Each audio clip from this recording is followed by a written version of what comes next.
Oh, wait, there was an Australian video I wanted to watch. Wait, I'll watch that. I'll watch that. It was about Australia's economy, and I wanted to get a better idea of it. This was 2 weeks ago. Yeah, I wanted to watch this. Australia, the land of sandy beaches, koalas, and flat whites. Why Australia's miracle economy is fading. I think this is important because they just had their election, and one of the things I said was Labour Party got a majority there. They have basically open season to create the change they want to see, and they're going to need to do something about the economy because it's in a bad spot.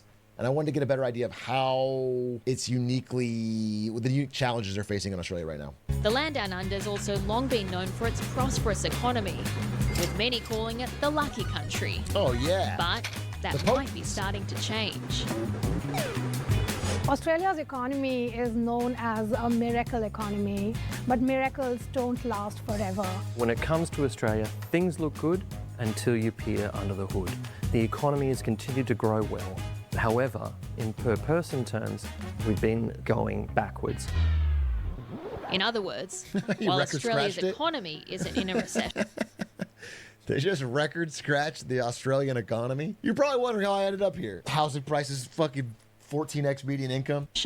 Its people are.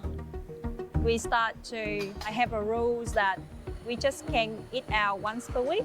We really watch what we spend and we have a budget for everything. So how did Australia's economy get here? And is the country running out of luck? Okay, gambler intro. I'm hooked. Australia is one of those rare countries in the world which has avoided a recession since the early 1990s, if you take the pandemic period out. And that is largely owing to its huge resources. We've had a couple of mining booms a lot in of a resources. row. These were catalysed by China's strong growth and emergence as it continued to develop following its accession to the World Trade Organization and its entry into the global economy. Australia is the world's second largest exporter of coal and also a top producer of iron ore, natural gas and gold. Gold, baby! Natural resources make up nearly 60% of all the country's exports. Between June 2023 and June 2024, mining alone contributed to $280 billion in export revenue. That's more than the entire GDP of New Zealand or Greece. Another big contributor for Australia's economic growth has been population. Australia has relied a lot on international migration. Over the past 20 years, migration growth in Australia has been 35%. Yeah, Aiden brought a topic to the lemonade stand about how Australia, so many of the colleges there have basically made a huge profit selling degrees to foreign students. Just an absolutely insane. They're basically just ripping off foreign students because they don't even give them any kind of education. It's a degree mill. They farm a bunch of cash off them. It's huge. That is much faster than any other developed world countries. Australia's always been an immigration nation, and strong population growth has been one of those things that helped to underpin that growth story. In fact, Australia's economy has grown every single year over the past 3 decades, barring the pandemic period. The country's economy even grew during the financial crisis, unlike other major economies like the US, Canada, and the UK, which all went through a recession.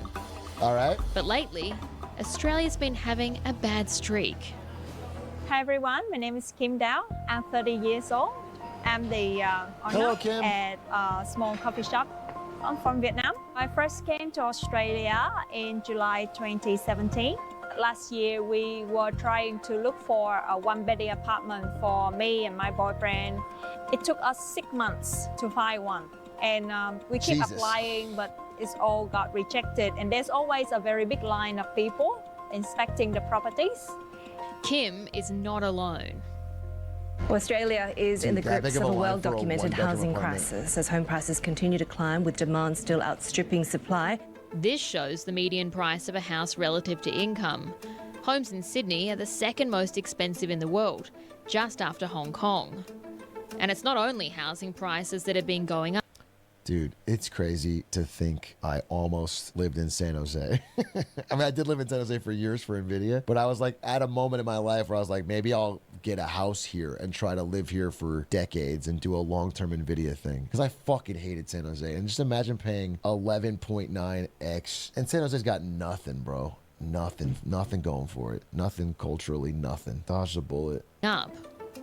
Bloomberg has a barbecue index. The Sharks? I'm not a hockey guy, but that is true that a lot of people, even at the office, were Sharks people. That is something. They would wear the jerseys. That measures. On like Casual Friday. You know?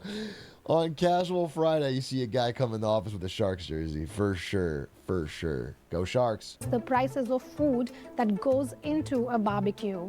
So we are talking prices of pork, beef, ice creams, cheeses, vegetables. Since its creation in 2020, the price of all of these ingredients have risen significantly. Because we have to bake fresh every day, so we have to constantly, like buy new fresh ingredients. Damn, that looks good. Those price fluctuation I'm is too hungry. really hitting us We hard. keep watching food but stuff. you know that people are suffering as well. You're kind of hesitant to increase the price because it's pressure for everyone. We will soon have to. While Australia isn't unique in seeing high inflation, the problem is that what's not been going up at the same rate as prices has been people's wages. People are feeling like they are paying a lot more for everyday goods. Feeling they are. But they are not making a lot more money. Take a look at this chart. The blue line shows the inflation rate in Australia, and these bars show how wages have changed, taking inflation into account. As you can see here, for more than 2 years, real wages were negative. And while the country's overall GDP continued to grow, its GDP per capita began to fall. Yeah, it's mostly. In fact, per capita of GDP immigration. fell for 21 consecutive months from March Yikes. 2023 Fucking until yikes. December 2024. All of this means that at the end of the day, people can afford to buy and save less. These lines show the growth in household disposable income. Australia's doing relatively well. Then the pandemic hit, and look at what happens. It falls way below the OECD average. There are several factors behind this unlucky streak.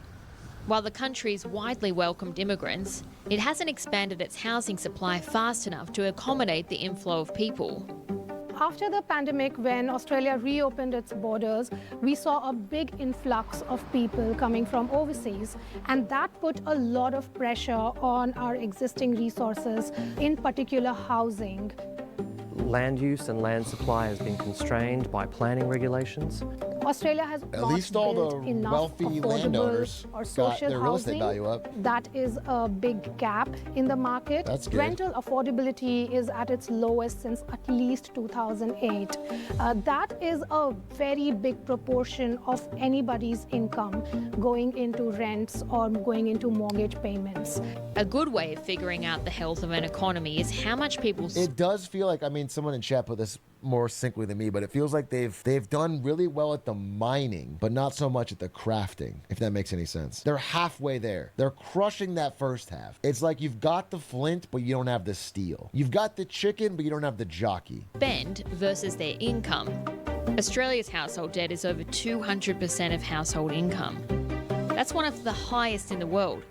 In Damn. comparison, the US is around half this. And then there's the issue of We're productivity. getting mogged on household debt by 5 countries? This is around half this. And then there's the issue of productivity. Productivity, in very simple terms, is how much you Americans, start borrowing. Buy now, pay later. Credit card. Get that new Ford F-150 you've been having your eye on that you can't afford. I'm not letting us get bogged here. produce from your existing resources. If I'm able to produce more goods and services from my existing resources, then I'm able to make more profits. I'm probably able to pay more wages. adding Australian more money's to fire. economic activity, Australian money is paying so more sick. taxes, etc. It looks So nice. what's the problem? It's probably one of the nicest looking money in the world. I saw it when I did that Bluey presentation before. They have a good looking aesthetic on the money. Well, Australia's productivity's been flagging. If we look over the course of the last decade, GDP per Switzerland has the best money, no contest. All right, well, let's check before we continue. Because I can't picture Swiss money. Here's what it looks like. It's all different hand symbols. What are these gang signs? Are they in MS-13? What is this, MS-13 money? What the fuck is this? This is fine. I don't know if this is let's look at Australian money. Let me just show you. I feel like Australian money has got that It's got that clean graphic design. It kind of pops. Oh, I hate when it doesn't give me the high-res version. Bro, give me the high-res version so that I can show my chat. I'm not going to counterfeit it. Okay, I promise. I just think the bird, the colors, the fade, I think it's nice, dude. I think it looks cool. Okay, this is where it looks swag. And they still got the green back for the hundo. You know what I'm saying? I do feel like green is the color of money, man. And I feel like 100, I think that's good. But then you have these that kind of pop a little more. A red 20? That just feels cool. I like the idea of having a red 20. I wish we had different colored money outside of the 100. I think we should keep the Franklin, the Benjamins, but I think we could mix up the other ones. For our work in Australia's economy has been flat. It's almost a lost decade of productivity growth. And you can see this here. The orange line, which is Australia, was above the green line, which is the US, for years. Then comes the pandemic, and the country's productivity growth switches. Australia's economy is very services dependent. Care sector is Australia's largest sector. We've seen big increases. What about the pandemic hit Australia extra hard? What did they do differently in Australia for the pandemic? Did they not take ivermectin? In disability services, age services, some of these less productive relative to mining or manufacturing or other industries within the economy. Then if you look at startups, which usually drive up productivity, their funding per capita in Australia is way behind other countries. Inserting that dynamism into the economy, and in turn, boosting productivity, will be a key challenge for the Australian government in the years to come. This is a whole new world of uncertainty that we're dealing with here. We're seeing policy uncertainty out of the US. True. China is slowing. True. And so our job is to provide that cost of living relief in a responsible way at the same time as we make our economy more resilient to these external shocks. Some politicians have spoken about the need for an economic reform. Australia has not had a major economic reform since the 1990s. Okay, let's just be real clear here. Real fucking clear. There is a tax benefit associated with home ownership, negative gearing. You have to get rid of that. You just have to get rid of it. You have to change the zoning laws to allow more building. Those are two things you have to do. If you don't do it, you're cooked. It will continue to get worse. Everything will revolve around that. Boomers will love it. Somebody has to take a sacrifice. And the person that should sacrifice is the old, wealthy homeowner. Okay. I'm sorry. I don't know how else to say it. I don't know.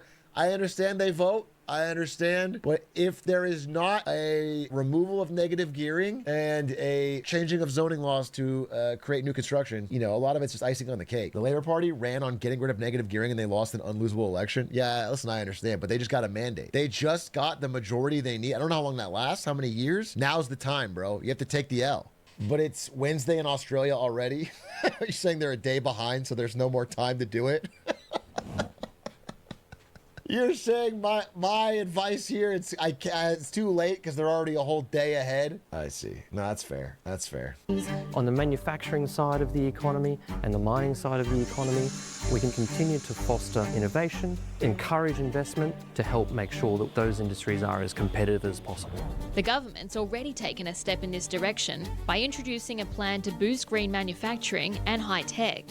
However, analysts say the funding levels are comparatively small and more work needs to be done to identify potential opportunities for Australia.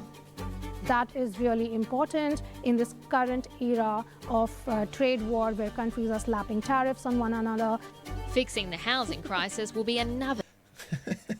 Countries, we don't know who. Countries are slapping tariffs on one another. Willy-nilly out of the blue, all these countries are doing it. A key challenge. Australia has earned a fairly good reputation as one of the highest performing economies in the world. But what's at stake here, if we don't turn this productivity story around, is seeing Australia's relative economic standing begin to fall behind. Interesting video. Yeah, but I mean, I think they wish they talked more about negative gearing and zoning reform. The dark beating heart of Australia's housing crisis, which is the larger beating heart of their inequality problem, which is the larger beating heart of the unrest.